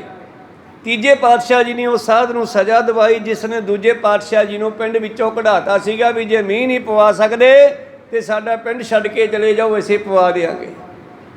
ਤੋ ਇਸ ਕਰਕੇ ਸਤਿਗੁਰੂ ਪਾਤਸ਼ਾਹ ਜੀ ਗੁਰੂ ਪਿਆਰਿਓ ਖੋਟਿਆਂ ਨੂੰ ਬਖਸ਼ਣ ਵਾਲੇ ਵੀ ਹੈ। ਕਈ ਵਾਰੀ ਭੀਮ ਚੰਦ ਵਰਗਿਆਂ ਨੂੰ, ਪਹਾੜੀ ਰਾਜਿਆਂ ਨੂੰ ਮਾਫ ਕੀਤਾ, ਕਈ ਵਾਰੀ ਉਹਨੇ ਮਾਫੀ ਮੰਗੀ, ਪਾਤਸ਼ਾਹ ਕਹਿੰਦੇ ਕੋਈ ਗੱਲ ਨਹੀਂ। ਚੜ੍ਹ ਕੇ ਆਉਂਦੇ ਤੇ ਫਿਰ ਪਾਤਸ਼ਾਹ ਸ਼ਸਤਰ ਦੇ ਸਾਹਮਣੇ ਸ਼ਸਤਰ ਸੰਭਾਲ ਲੈਂਦੇ।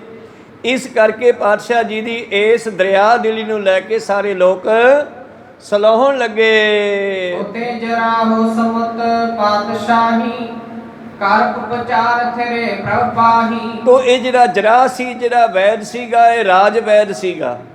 ਇਹ ਕਈ ਦਿਨ ਸਤਿਗੁਰਾਂ ਦੇ ਕੋਲ ਰਿਹਾ ਤਾਂ ਕਿ ਜ਼ਖਮ ਚੰਗੀ ਤਰ੍ਹਾਂ ਠੀਕ ਹੋ ਜਾਵੇ ਜੀ। ਐਸੋ ਬਲ ਮਹ ਕਰਿਓ ਲਗਾਇਓ ਤੂਰ ਨ ਜ਼ਖਮ ਮੇਲ ਹਵੈ ਆਇਓ। ਔਰ ਉਸਨੇ ਆਪਣੀ ਵੈਦਗੀ ਦੀ ਕਲਾ ਨਾਲ ਮਲਮ ਤਿਆਰ ਕੀਤੀ ਹੈ, ਜ਼ਖਮ ਤੇ ਲਾਈ ਆ ਕਈ ਦਿਨ, ਤੇ ਜਲਦੀ ਹੀ ਜ਼ਖਮ ਜਿਹੜਾ ਹੈ ਰਾਜੀ ਹੋ ਗਿਆ ਜੀ। 15 ਹੈ ਦਿਵਸਨ ਮਹਿ ਕਰਨੀਕਾ ਮਜਨ ਕਰਵਾਇਓ ਗੁਰ ਜੀ ਕਾ। 10-15 ਦਿਨਾਂ ਦੇ ਵਿੱਚ ਜ਼ਖਮ ਠੀਕ ਹੋ ਗਿਆ। ਜਿਸ ਵੇਲੇ ਜ਼ਖਮ ਬਿਲਕੁਲ ਮਿਲ ਗਿਆ ਤੇ ਸਤਿਗੁਰਾਂ ਨੇ ਫਿਰ ਖੁੱਲਾ ਇਸ਼ਨਾਨ ਕੀਤਾ ਹੈ ਜੀ। ਕੋਸ਼ਿਸ਼ ਨਹੀਂ ਪਹਿਰ ਕਰ ਬੈਸੇ ਦਇਓ ਦਰਸ ਪਰ ਪੂਰਬ ਜੈਸੇ। ਔਰ ਸੁੰਦਰ ਬਸਤਰ ਸ਼ਸਤਰ ਪਹਿਨ ਕਰਕੇ ਤਿਆਰ ਪ੍ਰਤਿਆਰ ਹੋ ਕੇ ਪਾਤਸ਼ਾਹ ਜੀ ਹੁਣ ਦੀਵਾਨ ਵਿੱਚ ਸਜਣ ਲੱਗੇ ਜੀ। ਅਖਿਲ ਖਾਲਸਾ ਚਲ ਕਰ ਆਇਓ ਸੀਸ ਨਿਵਾਏ ਆਨੰਦ ਕੋ ਪਾਇਓ। ਔਰ ਸਿੱਖ ਸੰਗਤਾਂ, ਖਾਲਸਾ ਪੰਥ, ਹੋਰ ਗੁਰੂ ਕੀਆਂ ਸੰਗਤਾਂ, ਫੌਜਾਂ ਸਤਿਗੁਰਾਂ ਦੇ ਦਰਸ਼ਨਾਂ ਕੋਲ ਆ ਕੇ, ਸਤਿਗੁਰਾਂ ਕੋਲ ਆ ਕੇ ਦਰਸ਼ਨ ਕਰਦੇ ਆ ਔਰ ਨਮਸਕਾਰ ਕਰਕੇ ਗੁਰੂ ਪਿਆਰਿਓ ਖੁਸ਼ ਹੁੰਦੇ ਆ ਵੀ ਗੁਰੂ ਸਾਹਿਬ ਠੀਕ ਹੋ ਗਏ। ਅਖਿਲ ਲੋਕ ਸੁਣ ਸੁਣ ਸਦਕੀ ਨਿਕੇ ਪਹੁੰਚੇ ਨਿਕਟ ਪੁੰਜ ਪ੍ਰਭੂ ਜੀ ਕੇ। ਅਖਿਲ ਲੋਕ, ਹੋਰ ਵੀ ਆਸੇ ਪਾਸੇ ਦੇ ਲੋਕ ਜਿਨ੍ਹਾਂ ਨੂੰ ਪਤਾ ਲੱਗਿਆ ਵੀ ਇੱਕ ਪਠਾਨ ਦਾ ਪੁੱਤਰ ਆਇਆ ਸੀਗਾ ਤੇ ਉਸ ਨੇ ਗੁਰੂ ਸਾਹਿਬ ਦੇ ਭਰੋਸੇ ਨੂੰ ਤੋੜਦਿਆਂ ਹੋਇਆਂ ਉਹਨਾਂ ਦੇ ਖੰਜਰ ਮਾਰੇ ਆ, ਲੋਕ ਪਤਾ ਲੈਣ ਵੀ ਆਉਂਦੇ ਆ। ਪੰਚਾਮ੍ਰਿਤ ਅਦਕੈ ਕਰਵਾਇਓ ਉਸਤਵ ਦੀਰਘ ਸਮਹਸ਼ਾਇਓ। ਔਰ ਸਾਰਿਆਂ ਨੇ ਫਿਰ ਕੜਾ ਪ੍ਰਸਾਦ ਖੁੱਲਾ ਤਿਆਰ ਕੀਤਾ ਹੈ ਔਰ ਪਰਮੇਸ਼ਰ ਦਾ ਸ਼ੁਕਰੀਆ ਕੀਤਾ ਹੈ ਔਰ ਵੰਡਨਾ ਕੀਤਾ ਹੈ ਜੀ। ਦਰਬ ਗਰੰਦ ਸਿਰ ਪਾਉ ਵਿਸ਼ਾਲੇ ਹੁਕਮ ਕਰਾਇਓ ਲੈ ਆਏ ਤਤਕਾਲੇ। ਫਿਰ ਧੰਨ ਗੁਰੂ ਗੋਬਿੰਦ ਸਿੰਘ ਮਹਾਰਾਜ ਜੀ ਨੇ ਇਹ ਕਾਰਜ ਕਰਕੇ ਜਿਹੜਾ ਜਰਾ ਆਇਆ ਉਹਨੂੰ ਆਪਣੇ ਕੋਲ ਬੁਲਾਇਆ ਔਰ ਸਿੰਘਾਂ ਨੂੰ ਕਹਿਤਾ ਕਿ ਖਜ਼ਾਨੇ ਵਿੱਚੋਂ ਸੁੰਦਰ ਸਰੋਪਾਓ ਤੇ ਮਾਇਆ ਲੈ ਕੇ ਆਓ ਜੀ। ਬਖਸ਼ੇ ਤਵ ਹੈ ਜਰਾਹਨ ਤਾਈ ਲੈ ਕਰ ਬਾਤ ਰਹੇ ਹਰ ਖਾਈ। ਔਰ ਸਤਿਗੁਰਾਂ ਨੇ ਉਸ ਵੈਦ ਨੂੰ ਕਾਫੀ ਮਾਇਆ ਤੇ ਸਰੋਪਾ ਦੇ ਕੇ ਨਵਾਜਿਆ। ਸੋ ਜਸ ਉਚਾਰਨ ਕਰਤ ਵਿਸਾਲੇ ਸ੍ਰੇ ਕਹਿਨ ਹਜਰਤ ਟਿਗ ਚਾਲੇ। ਔਰ ਸਤਿਗੁਰਾਂ ਦੀਆਂ ਸਿਫਤਾਂ ਕਰਦਾ ਹੋਇਆ ਇਹ ਤੁਰ ਪਿਆ ਹੈ ਔਰ ਗੁਰੂ ਪਿਆਰਿਓ ਸਤਿਗੁਰਾਂ ਦੀ ਤੰਦਰੁਸਤੀ ਦੀ ਖਬਰ ਦੇਣ ਲਈ ਇਹ ਬਹਾਦਰ ਸ਼ਾਹ ਵੱਲ ਚੱਲਿਆ ਹੈ। ਮਿਲੇ ਜਾਏ ਸਦ ਅਖਿਲ ਸੋਨਾਈ ਧਨ ਗਾਣ ਦੀਸਨ ਹਮ ਹਰ ਖਾਈ। ਔਰ ਜਾ ਕਰਕੇ ਬਹਾਦਰ ਸ਼ਾਹ ਨੂੰ ਮਿਲਦਾ ਹੈ, ਸਾਰੀ ਖਬਰ ਸੁਣਾਉਂਦਾ ਹੈ। ਧਨ ਗਣ ਦੀਨ ਸਹਮ ਹਰ ਖਾਈ, ਬੜੇ ਖੁਸ਼ ਹੋ ਕੇ ਸਾਨੂੰ ਬਹੁਤ ਸਾਰੀ ਮਾਇਆ ਵੀ ਦੇਣੀ ਕੀਤੀ ਹੈ। ਕੌਣ ਗਮਨੇ ਦਿੱਲੀ ਸੋ ਜਰਾਹੂ ਕਹਿਓ ਸੋ ਜਸ ਸਗਰ ਪੁਰਮਾਹੂ। ਫਿਰ ਇਹ ਬੈਦ ਦਿੱਲੀ ਦੇ ਵਿੱਚ ਰਿਹਾਇਸ਼ ਰੱਖਦਾ ਹੈ, ਆਪਣੀ ਰਿਹਾਇਸ਼ ਤੇ ਚਲਿਆ ਗਿਆ ਹੈ। ਜਿੱਥੇ ਵੀ ਜਾਂਦਾ ਹੈ ਉੱਥੇ ਗੁਰੂ ਸਾਹਿਬ ਦੀਆਂ ਬੜੀਆਂ ਸਿਫਤਾਂ ਕਰਦਾ ਹੈ। ਇਕ ਸਤਿਗੁਰ ਹੈ ਵੈ ਕੇ ਸਭ ਤਾਨਾ ਦਿਨ ਖੋੜ ਸਮੋ ਚੜਿਓ ਜਹਾਨਾ। ਤਾਂ ਗੁਰੂ ਪਿਆਰਿਓ ਸਤਿਗੁਰੂ ਤਿਆਰ ਪ੍ਰਤਿਆਰ ਹੋ ਗਏ, ਸਰੀਰ ਠੀਕ ਹੋ ਗਿਆ, ਜ਼ਖਮ ਸਾਫ਼ ਹੋ ਗਿਆ ਬਿਲਕੁਲ। 16ਵੇਂ ਦਿਨ ਪਾਤਸ਼ਾਹ ਦੁਆਰਾ ਘੋੜੇ ਤੇ ਸਵਾਰ ਹੋਣ ਲੱਗ ਪਏ। ਹੋਤੇ ਪ੍ਰਭਾਤ ਸਭਾ ਮਹਿ ਬੈਸੇ ਸੋਭਤ ਹੈ ਕੋ ਬੇਰ ਬਰ ਜੈਸੇ। ਜਦ 16ਵਾਂ ਦਿਨ ਚੜ੍ਹਿਆ ਗੁਰੂ ਪਿਆਰਿਓ, ਅੰਮ੍ਰਿਤ ਵੇਲਾ ਹੋਇਆ, ਦੀਵਾਨ ਸਜਿਆ। ਸਤਿਗੁਰੂ ਪਾਤਸ਼ਾਹ ਜੀ ਆ ਕਰਕੇ ਖਾਲਸਾ ਫੌਜਾਂ ਦੇ ਵਿਚਾਲੇ, ਸਿੱਖ ਸੰਗਤਾਂ ਦੇ ਵਿਚਾਲੇ ਇਉਂ ਸੁਭਾਏਮਾਨ ਹੋਏ ਜਿਵੇਂ ਦੇਵਤਿਆਂ ਵਿੱਚ ਕੁਬੇਰ ਬੈਠਾ ਹੋਵੇ। ਟੰਕਣ ਕੇ ਧਨਕ ਵਿਸਾਲੇ ਆਨੇ ਕਾਰੀਗਰ ਕਿਸ ਕਾਲੇ। ਤੋਂ ਜਦੋਂ 16ਵੇਂ ਦਿਨ ਮੇਰੇ ਪ੍ਰੀਤਮ ਜੀ ਬਿਰਾਜਮਾਨ ਹਨ, ਦੀਵਾਨ ਸਜਿਆ ਹੋਇਆ। ਗੁਰੂ ਪਿਆਰਿਓ ਇੱਕ ਕਾਰੀਗਰ ਆਇਆ ਸਤਿਗੁਰਾਂ ਦੇ ਕੋਲ ਔਰ ਕਾਰੀਗਰ ਬੜੇ ਕੀਮਤੀ 2 ਕਮਾਨ ਬਣਾ ਕੇ ਲਿਆਏ 9 ਟੰਕ ਦੇ, ਭਾਵ ਜਿਨ੍ਹਾਂ ਨੂੰ ਕੋਈ ਜਣਾ ਖਣਾ ਨਹੀਂ ਚਲਾ ਸਕਦਾ। ਕੇਵਲ ਤੇ ਕੇਵਲ ਸਤਿਗੁਰੂ ਹੀ 9 ਟੰਕ ਦਾ ਕਮਾਨ ਜਿਹੜਾ ਉਹ ਖਿੱਚਿਆ ਕਰਦੇ ਸਨ।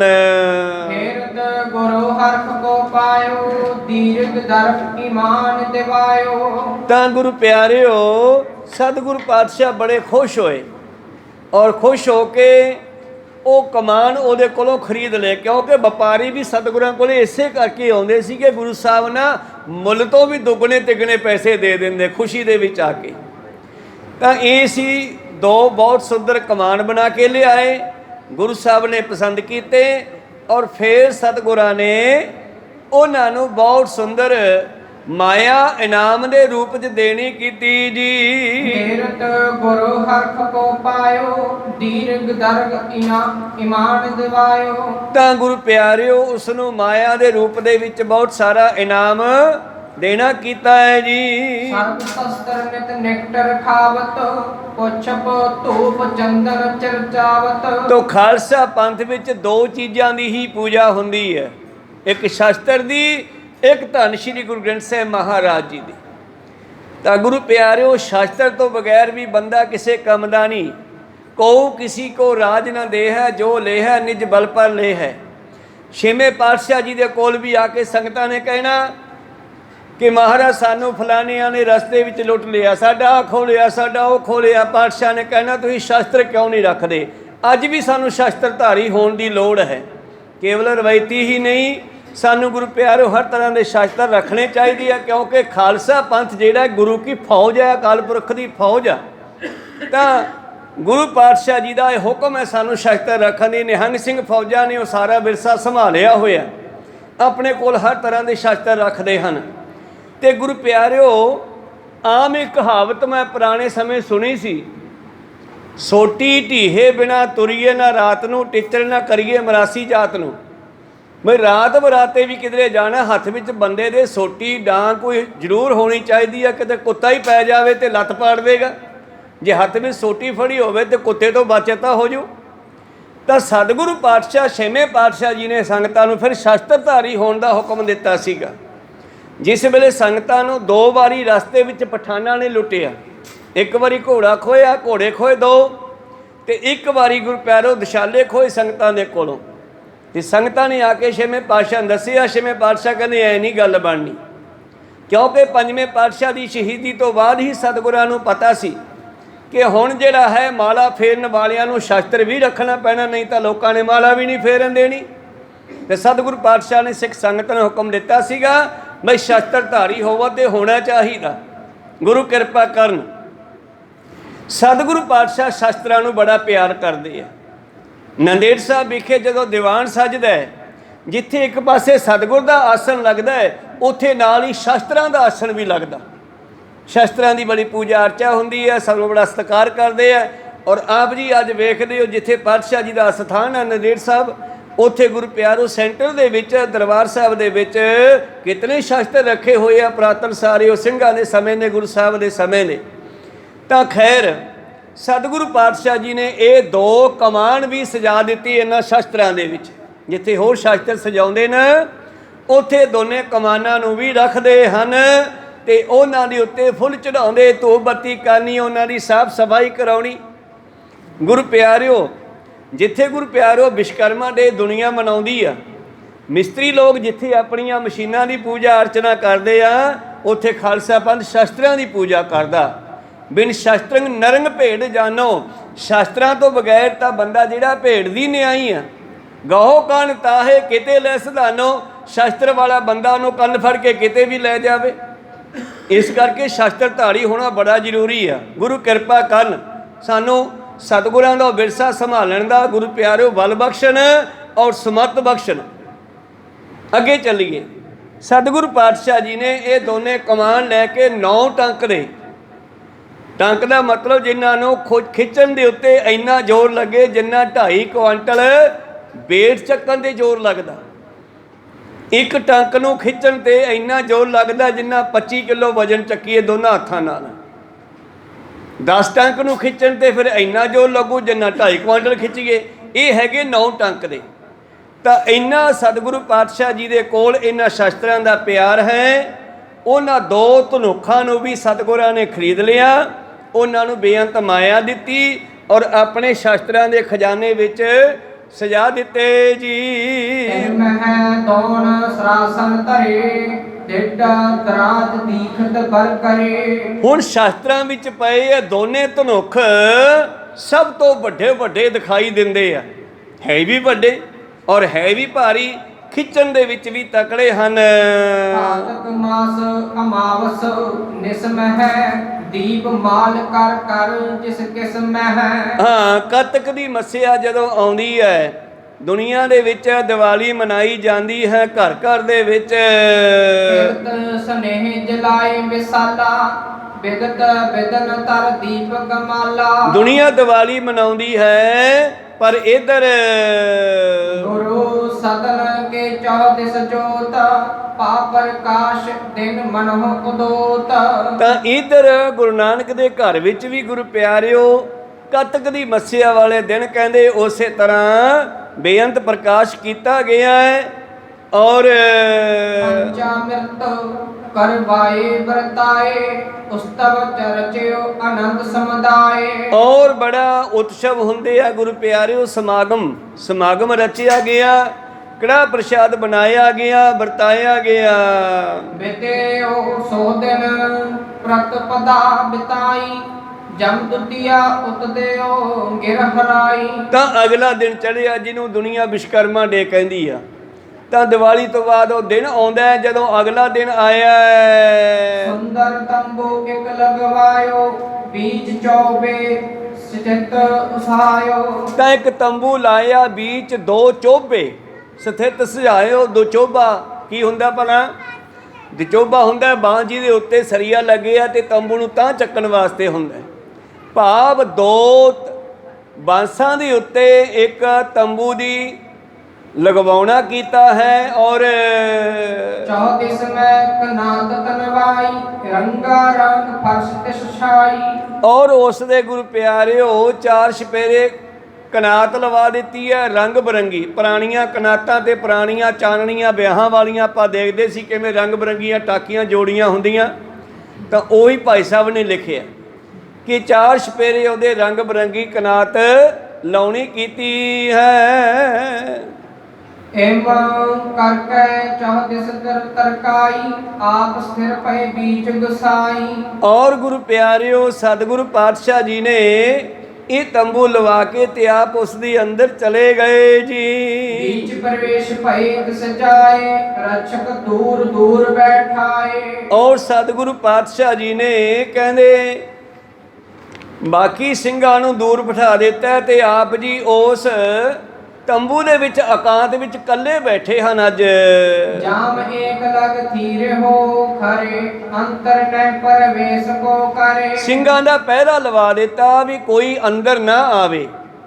ਇੱਕ ਪਹਿਰ ਤੱਕ ਪਾਤਸ਼ਾਹ ਉਸ ਤੰਬੂ ਦੇ ਵਿੱਚ ਰਹੇ ਹਨ। ਏਮ ਕਰਕੇ ਚੌਦਿਸ ਤਕਰਾਈ, ਆਪ ਸਥਿਰ ਪਏ ਬੀਚ ਗੁਸਾਈ। ਔਰ ਸਤਿਗੁਰੂ ਪਾਤਸ਼ਾਹ ਜੀ ਉਹ ਅੰਦਰ ਬੈਠ ਗਏ ਹਨ। ਇਹ ਸਾਰੀ ਤਕੜਾਈ ਕਰਕੇ ਅੱਗੇ ਕੀ ਹੋਇਆ, ਕੀ ਕੀਤਾ ਤੰਬੂ ਦੇ ਵਿੱਚ, ਕੀ ਗੱਲਬਾਤ ਹੋਈ ਆ, ਕਿਹਦੇ ਨਾਲ ਗੱਲਬਾਤ ਹੋਈ ਆ, ਇਹ ਵਿਚਾਰਾ ਆਪਾਂ ਅਗਲੇ ਦੀਵਾਨਾਂ ਵਿੱਚ ਸਰਵਣ ਕਰਾਂਗੇ। ਆਖਰੀ ਪੰਕਤੀਆਂ ਇੱਕ ਵਾਰ ਫਿਰ ਪੜ੍ਹੀਏ, ਉਪਰੰਤ ਸਮਾਪਤੀ ਕਰੀਏ ਜੀ। ਏਮ ਕਰਕੇ ਚੌਦਿਸ ਤਕਰਾਈ, ਆਪ ਸਥਿਰ ਪਏ ਬੀਚ ਗੁਸਾਈ, ਤੇ ਜਿਨ ਦਮ ਕਿਉ ਮਹਿ ਦੀ ਆਕਾਸ਼ਾ, ਭਿਖਿਅਤ ਭਇਓ ਵਿਸ਼ਾਲ ਪ੍ਰਕਾਸ਼ਾ। हे अच्युत हे पार ब्रह्म अविनाशी अगनाश, हे पूरन हे सर्वमय पंजन गुणतास। हे संगी हे निरंकार हे निर्गुण सब टेका, हे गोविंद हे गुण निधाना, जाके सदा भवेका। हे अपरंपर हर हरे है बिहोवन हार, हे संत कै सदा संग, हे तारा आधार। हे ठाकुर हों दास रो, मैं निर्गुण गुण नहीं कोई। नानक दीजै नाम दान, आखो ही है परोए। आए प्रभ शरणागति, कृपा निध दयाल। एक अखर हर मन बसत, नानक होत निहाल। एक ओंकार सतगुरु, तेह प्रसाद सच होए। वाहिगुरु जी की फतेह है। विघ्न ਬਿਨਾਸਨ ਸੋਏ ਵਾਹਿਗੁਰੂ ਜੀ ਕੀ ਫਤਿਹ ਹੈ। ਵਿਘਨ ਬਿਨਾਸਨ ਸੋਏ ਵਾਹਿਗੁਰੂ ਜੀ ਕਾ ਖਾਲਸਾ, ਵਾਹਿਗੁਰੂ ਵਾਹਿਗੁਰੂ ਜੀ ਕੀ ਫਤਿਹ।